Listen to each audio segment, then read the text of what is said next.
so closely identify you with the clarinet. Truthfully now, had you been given the trumpet, do you think today we'd know you as Benny Goodman? I haven't the slightest idea, really. I've given some thought to that, but there it was, the clarinet, all the time. How'd you end up with a clarinet? Well, there's a story about that. I think my father took us to a synagogue, which was in the vicinity of the neighborhood we lived in Chicago, and they let you have instruments to play, and if you showed any kind of talent, I think you were either allowed to buy them or they gave them to you. And being that I was very small, I was given a clarinet. My brother, who was bigger than I was given a tuba or a trombone, and the other brother was given a trumpet. When you started playing swing or jazz, it probably is no different than a youngster today playing acid rock as far as the oldsters are concerned. You're talking about the objections, possibly, or the amount of volume? No, I was talking about the style. I mean, it was quite a departure, wasn't it? Yes, it really was, yes. What made you do that? Well, that's the way it came out. In the first place, it was a larger orchestra, not terribly large, really. We only had 5 brass, which is 3 trumpets and 2 trumpets and 2 trombones. Why didn't you stay with the popular sure thing music? I mean, what were you out there fooling around with swing and jazz for? Sure thing? Well, what was a sure thing? Who knew? The old ballads, the pop tunes. Yeah, but that wasn't going to get you anyplace, possibly. It was dull. I didn't want to play anything dull. I could have stayed with that in the radio stations or do records with various groups and played dull music all my life. But I wasn't interested in that. I wanted to do something exciting and that I thought was innovative. Tell me how the Benny Goodman that I subsequently know and heard of, how did you spring into such prominence? I mean, it's hard for perhaps the present generation to realize it. You were as big as, if you'll excuse me, the Rolling Stones, or... In our day, yes. Or at the height of my career, at the Paramount Theater and places like that. Well, as I said, I had this great desire to have a band of my own, which wasn't easy to do. Let me see, a lot of people don't know this, but the first band I had was organized for Russ Colombo. Do you remember that singer? That was many, many years ago. And then in that band was Gene Krupa and, let me see, Joe Sullivan on the piano, who was a great jazz player. And that was my first taste of a band, so to speak. But what made you catch on? Where did it happen? How did it happen? After the Russ Colombo episode, I had a band, put a band together, auditioned for Billy Rose, you know the name? And he had a place on Broadway, which is now the old Sullivan Theater, yes. What was it called? Billy Rose's Music Hall. And we were supposed to play for the show, but being that there were a lot of jazz musicians and didn't particularly like following a conductor, the conductor who was leading the band for the show complained about the orchestra not being good enough to play the show. Well, it was a blessing in disguise, because then I could spend all my time playing for dance music, you see, and let the other band play for the show. And you're still at the Billy Rose Theater, yes. But you're not playing the show, you're paying for the dancers. Dancing, exactly. People would get up on the stage and dance then. And this went on for a while, and it was kind of difficult because all the musicians would, not kind of difficult, it was terribly difficult. Would send substitutes because I couldn't pay any more than union scale, you see. And union scale at that time was a little over $100 or something like that. So if these musicians had other things to do that paid more money, they naturally sent a substitute. So I never knew who was going to be in the band when I walked in. And rather discouraging. You know, I remember many times I stood out and said, well, should I go in here again, or should I just forget it? You know. Well, I kept at it. And one evening, you know, I kind of listened objectively, and I said, by gosh, you know, this is a pretty good band. Well, Claude Thornhill was playing piano, and Arthur Alini was playing tenor saxophone, and Alan Roos was playing guitar. There were quite a few good musicians in it, and very talented people. And by this time, we'd played a lot of things together and had some good arrangements. We used to beg, borrow, steal those. Was Fletcher Henderson in the picture yet? No, he wasn't, no. I don't think. Anyway, a fellow named Joe Boneem, who I was working for at one of these commercial radio programs, heard I had a band at Billy Rose's Music Hall. And he was with an advertising agency, and they were going to put on a dance program on NBC called Let's Dance. And this program was going to go on for 3 or 4 hours, because in those days, when you went to the West Coast, you couldn't tape or anything like that. You just had to play it over again for the West Coast audience. Live, play it all over again. Absolutely. What year are we talking about now, We're talking Powell? about 1934, 35, something like that. Anyway, he came in to audition my band at the Billy Rose Music Hall, you see, just to audition it for an audition, to see if we were good enough to audition for the radio program. And I had to make sure that I had my entire orchestra there. It wasn't all substitutes. They weren't all substitutes, you see. And we had a repertoire, maybe of, 15 or 18 songs. And when we finished with this, now I had to get them out of that hall because we had nothing else to play, you see. Well, we did audition for the National Biscuit Program, and I remember my elation, you know, when they called me up and told me I did have the program, because it was really one of the big moments of my life, I think. Because here was a whole radio program, and the fellas were going to get paid just as much for this one radio program as they did the whole week at the Billy Rose Music Hall.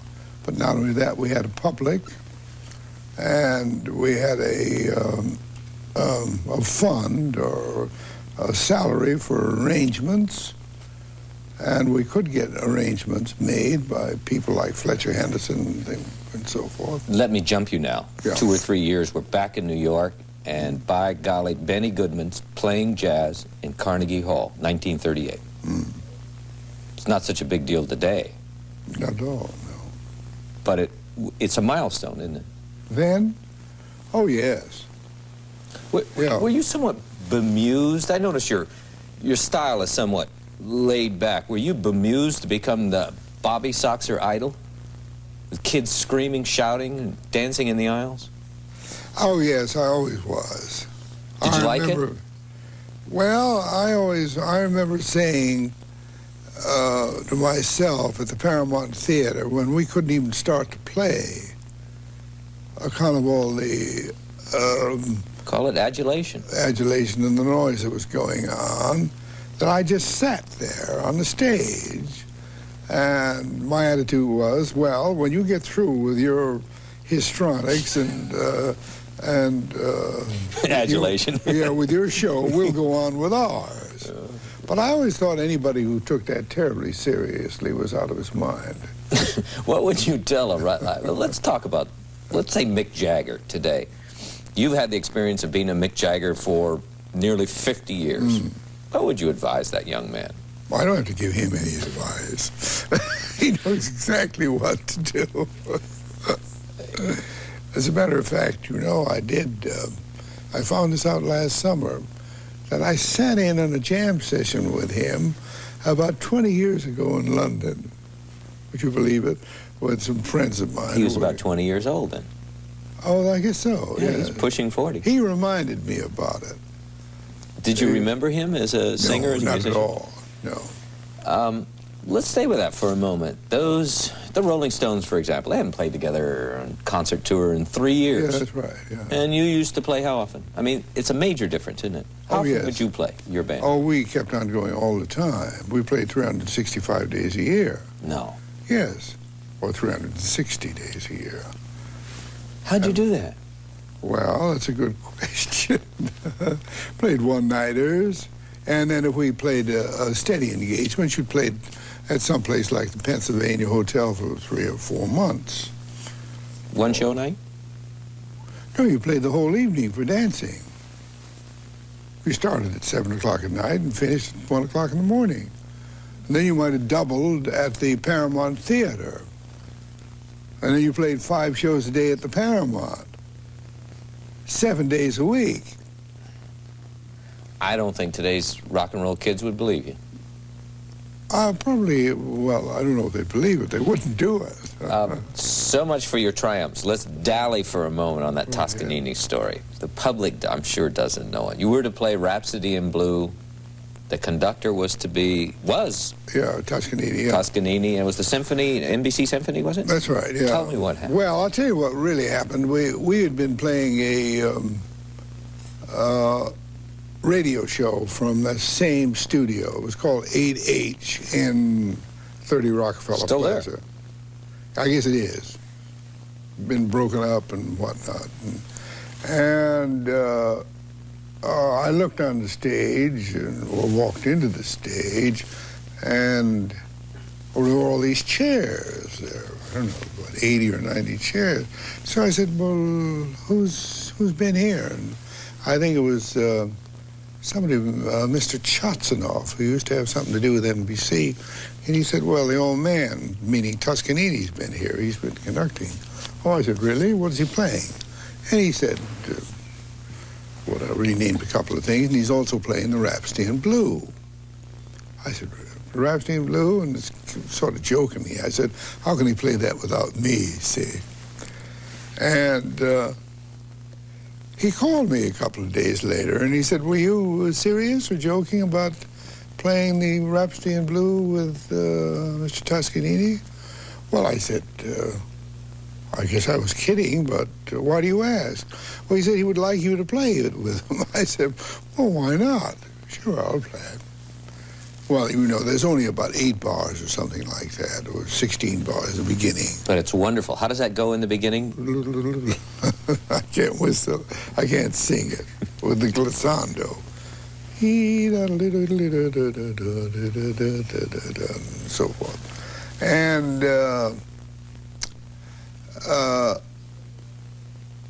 so I started practicing something that I knew very well, because I was going to play it for the maestro, you see. And I had to wait around for about 2 or 3 days rehearsal.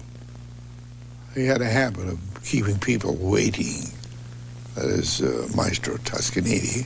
Finally, it came time to play, and I played it, and all he said was, Bene, meaning good. And I was rather terribly disappointed, because I thought he was going to teach me some wonderful way to play it, you see. And nothing like that happened. And we did finally play the concert, and I think the thing you're talking about, there's a passage there where the clarinet has to go up to a high note. And for some reason, I almost missed it, or just about missed it. And all my my You friends. squeaked. And, well, yeah, call it, you know, the squeak that was heard all the way around the world. I think they have a record of that someplace. I read that when you improvise in jazz, you think of the lyrics as you're playing, and if you don't, is that right? Tell me how you do Well, it. I think I do. I particularly think of the lyrics when I try to think of a tempo of a song. The tempo being the pace it should be at, played at. Because I think the lyrics have got a lot to do with that, unconsciously or consciously. Because if there are lyrics that take time to express, then you take a little more time with the song. You take a song like Body and Soul. Well, you can't really sing that very quickly, you know. That's an exaggerated example, but it is an example. What's your 5 favorite songs? I know that may sound ridiculous, but I just heard you do that, and it came to my mind. What are the 5 all-time favorites? Well, I suppose you might call that one of them. And Stompin' at the Savoy? Not particularly, no. You would go anything by Rodgers and Hart or one of his great songs, or Gershwin, or Cole Porter, or Vincent Yeomans. Too broad for me. Tell me, Body and Soul's one. Yeah. Well,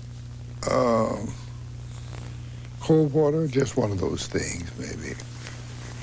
Rodgers and Hart, Bewitched, Bothered, and Bewildered, just to name one quickly. Vincent Yeomans, More Than You Know. Who else? Those are wonderful tunes, aren't they? What are the kids today going to do with some clashing acid rock band? What are they going to remember? I don't know. I have the slightest idea, but a lot of them remember the songs we're talking about now. The songs written by some of the great composers. There is something about the songs that you just named that are truly romantic. Mm-hmm. Do you think jazz is romantic? Yes, I do.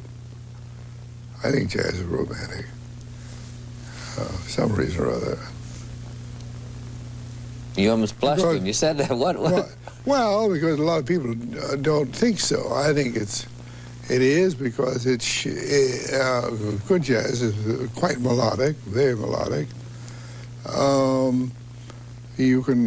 One can improvise usually on tunes that have a melodic substance to them, much more than you can on a so-called jazz song. You were really, I don't know if it's fair to say this, but somewhat the creation of radio. The medium of radio brought Benny Goodman into everyone's homes. Yeah, but you'd have to call it records, really. And records are the lifeblood of singers, bands, of everything. And those are the documents, you see, that people have. Radio is a big help. What? What do you think about the record industry today? It seems to be... Well, they tell me it's quite quiet, yes. Well, it's completely different than the record industry that I knew. If you go into a record shop now, you have to pick what you want.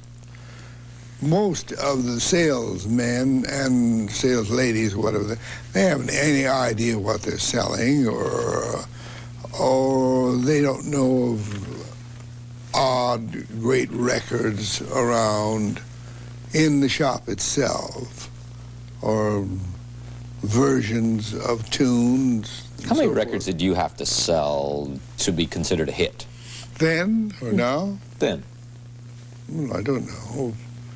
At one time in the record business, this is many, many years ago, a record like Blue Heaven by Gene Austin sold, they tell me, about 1 million records. But then the record business went apart after that. And then it came back again around, I guess, if I'm not mistaken, when I entered into it in the early 30s. But by that time, a big record seller was something like 100,000 or 150,000.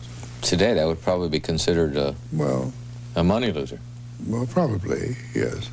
What does it take to make... I mean, you've been in this business 60 years. Mm-hmm. How in the world did you endure? Sometimes Did you ever feel like giving up, putting down that instrument? No, not at all. No, I love to play, and I love to work at it, and I like to keep interested by getting new music to play. That's a good way to do it, you see. And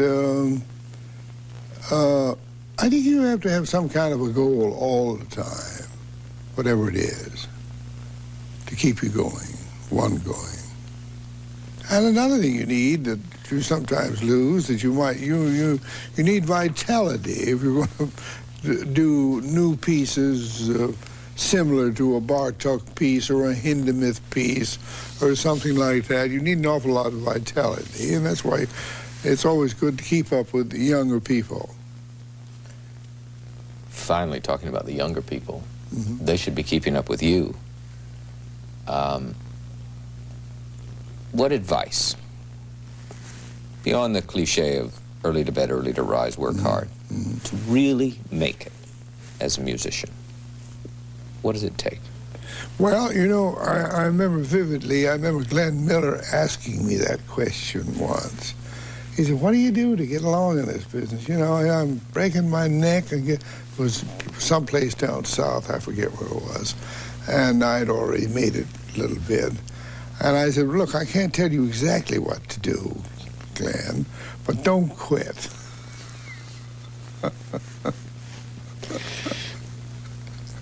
Benny Goodman, you promised not to quit, and thank you for being with us. Thank you. Pleasure.